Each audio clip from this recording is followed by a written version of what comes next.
Fine. Welcome to episode 2 for this podcast for Honors 391D, Institutionalizing the Geek. I'm Steve Mckinley along with Ben Murphy and Nick Stangas, and we're here to talk about various subjects in comics and gaming. We'll be talking about Ex Machina, comic by Brian K. Vaughan, Tony Harris, and DC Comics. Ben will be talking about Why the Last Man, and Nick about Modern Warfare 2.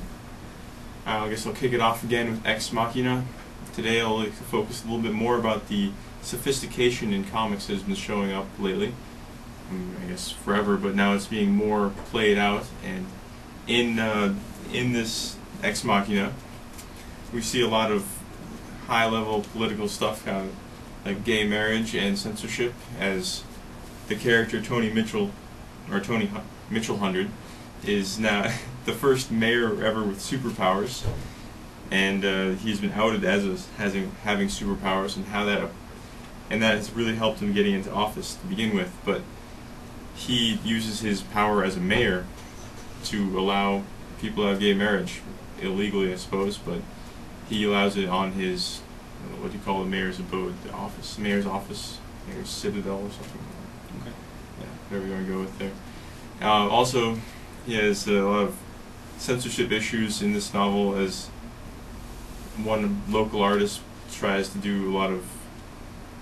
a name for herself and comes up with a very controversial work of art, and then they work on the whole censorship deal. What do you guys feel about with all of these new political themes going on in this comic and comics in general?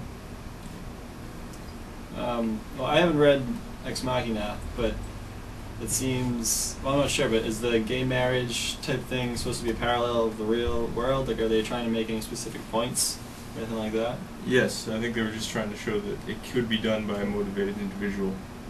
So I think that if comics are headed that way and becoming more serious, I think that's sort of a good thing for definitely a certain range of people who like that type of stuff. Yeah, you're definitely hitting a certain demographic with the comics reader.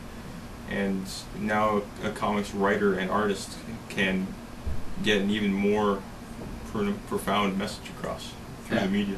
I think it's a good way for comics to go. You don't have to write about like capes and tights anymore. I mean, you sure can. Yeah, it happens, but you don't have to write about like aliens invading or epic like fist fights to get, a book written. Yeah. Or printed in a major publisher too.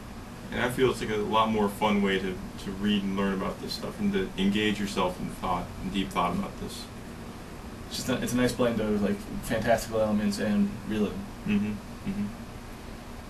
So Nick, you were talking about Call of Duty Modern Warfare 2. Yes, today's episode I like to try to focus more on sort of the mass appeal of not only Call of Duty but first-person shooters as a whole.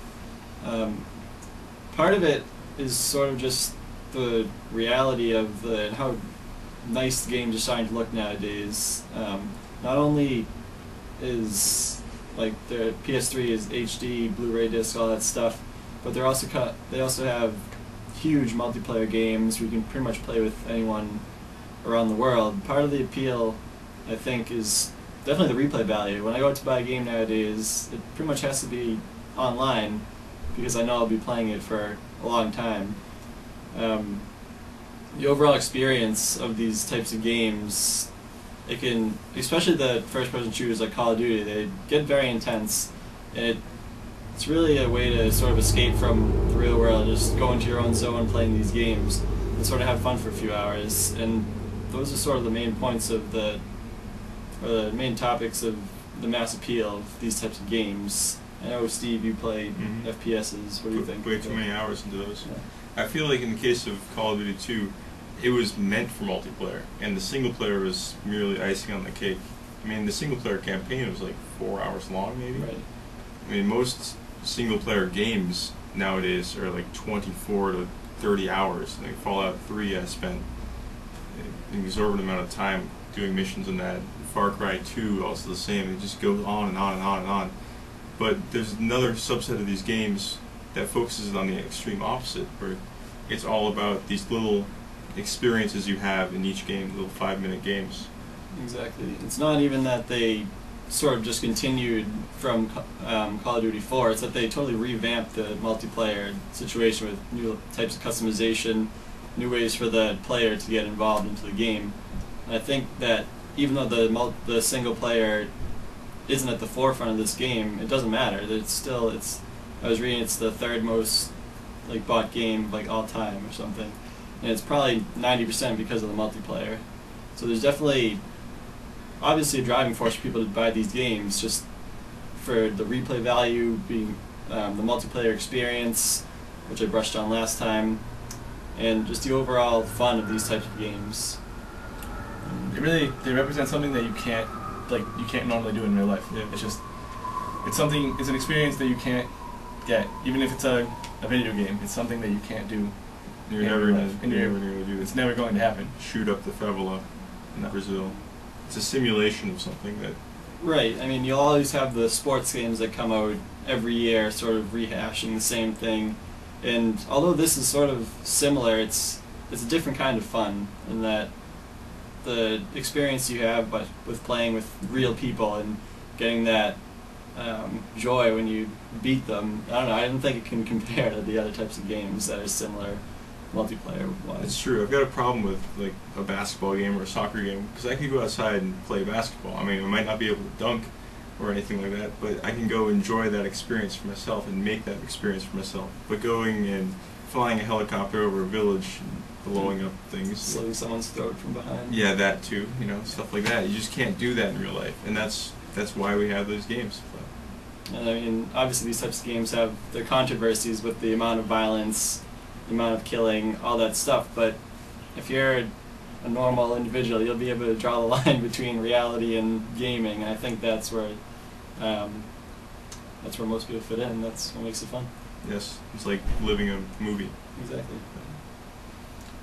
So, last week I introduced Why the Last Man to you guys with the basic synopsis of the plot. So, there's two characters in particular I want to talk about this episode, and they are Yorick's bodyguard and friend, Agent 355, who is a female black secret agent for the United States. And there's also the mysterious Asian ninja, Toyota, who's essentially her counterpart, who works for the bad guys of the comic. So, they're very similar in their abilities and strengths, but they're vastly different characters in their moral choices and obligations. So I was going to talk about comparing them to see how each one fits into the new world brought about by the gender side, and how each one copes in differently with the situation at hand. I felt like 355 was the leveling force throughout the entire comic. Whatever went wrong, she was there to fix it and to protect the characters from going on. And I felt like Toyota was the opposite extreme of that. She was the kind of the chaotic example of evil and duty. She was there to mess things up for her employers, as it were. Yep.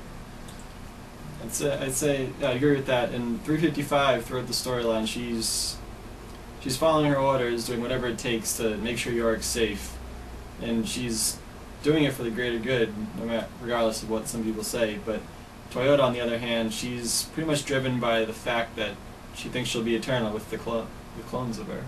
Oh, and yeah. I think that's probably the driving factor. They flash back, and she's a troubled individual, and I don't know. I think it's definitely two extremes, where 355 is sort of obviously the good and Toyota's the bad. I mean, they both have troubled pasts, though. Both of them lost their family. It's true. Both of them were trained by government organizations to be spies. It's just each one chose a different path after the gender side. It was like selfishness versus selflessness. Mhm. Complete eternal life versus saving the world. Yeah. And what you do to go to those, what lengths you would go to Yeah. do those things. Any closing remarks? Nothing. I'd say look forward to the next episode, where we'll be going into a new set of topics. Yes. Thanks for watching. I'm Nick Stangas. Steve Mckinley. Ben Murphy. See you later. See ya.